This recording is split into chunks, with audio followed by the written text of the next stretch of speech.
naman po tayo sa ating weather update ngayong Biyernes. Alamin natin yan straight from our weather tito na laging may panahon para sa iyo. Tito Alvin, pwede bang maglaba ngayong araw?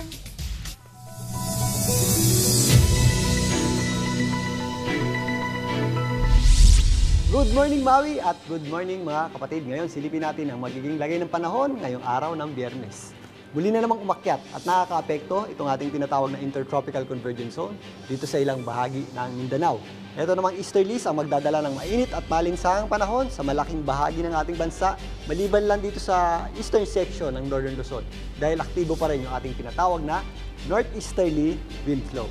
Dahil pa rin sa ating Intertropical Convergence Zone, mas mataas po ang ating tsansa ng pagulan at mga possible thunderstorms dito sa ibabang bahagi ng Mindanao, particularly sa mga areas ng Davao Region, kasama na po dyan ang Soxargen, maging dito sa area ng Basilan, Sulu at Tawi-Tawi. Kasama na rin po natin dyan ang Surigao del Sur. Magiging mainit at malinsangan naman ang natitirang bahagi ng Mindanao, pero possible pa rin po yung mga dagliang malalakas na pagulan o thunderstorms tuwing sumasapit ang hapon at gabi. Mangigat po tayo dyan.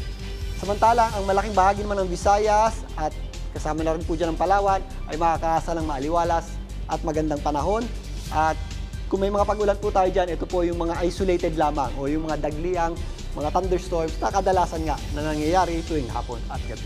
Dito naman sa malaking bahagi ng Luzon, apektado pa rin ng tinatawag nating northeasterly wind flow, itong eastern section ng Northern Luzon. Mas mababa ng bahagya yung ating inaasahang temperatura dyan at medyo mataas din yung ating tsansa ng mga possible na mahihinang pagulan. Ito po ang mga areas ng Cordillera, particularly yung nandito sa kabilang side, yung eastern section ito, kasama na rin po dyan ang Cagayan, maging dito sa area ng Ilocos. Ang natitirang bahagi ng Luzon, kung mapapansin nyo, ito pong mga color orange, yan po yung may init na lugar. Dahil pa rin po yan sa tinatawag nating easterly. So asahan pa rin po natin ang mainit at malinsangan tanghali. At kung may mga pagulan po tayo, ito po yung mga dagliang mga thunderstorms lamang na kadalasang nangyayari tuwing hapon at gabi. Particularly, dito po yan sa ilang areas ng Bicol Region. Sa Metro Manila naman, sa mga lalabas pa lamang ng bahay, maganda po tayo sa magandang sikat ng araw at mainit na tanghali. Pero pagsapit po ng hapon, mas nagiging maulap ang panahon natin at ramdam po yung simoy ng hangin o nagiging fresh po yung ating simoy ng hangin. Bumababa yung ating temperatura. At kung may mga pagulan po tayo, ito po ay mga isolated lamang o yung mga possible na mahihinang pagulan na hindi naman tumatagal. Maliwanag na po mga kapatid at ang araw natin ay sumikat lamang ngayong 5:50 AM at muli pong lulubog mamayang 6:09 ng gabi.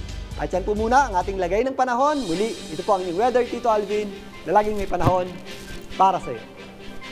Mga kapatid, Dimples Romana po, kumpletuhin ang inyong umaga ng mga kwentong puno ng inspirasyon. Salubungin po ang bawat araw ng may ngiti at pag-asa.